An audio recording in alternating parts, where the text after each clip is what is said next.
There were 100 passengers on this plane. 99 of them were convicted killers. But the last one? He was something far worse, a serial killer of the most extreme kind. That's why he was locked down tight, leg shackles, handcuffs, a hood, a face mask, and even his ears were sealed shut.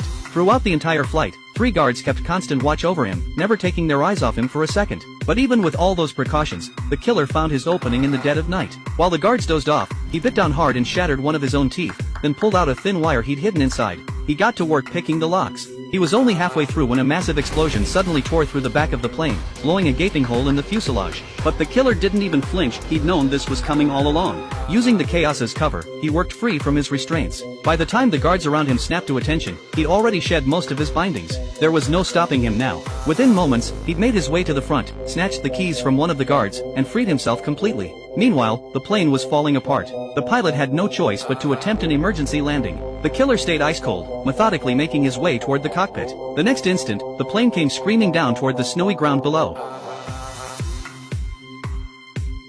After a brutal slide across the ice, the aircraft finally came to rest. But every single killer on board had broken free from their seats. When the police arrived at the scene, all they found was wreckage scattered across the snow and the bodies of the guards. They managed to locate one survivor, and the first word out of his mouth was a warning: watch out. In the next heartbeat, killers who'd been hiding in the snow burst out from every direction, launching a savage attack on the officers. The scene erupted into total chaos. But what they didn't know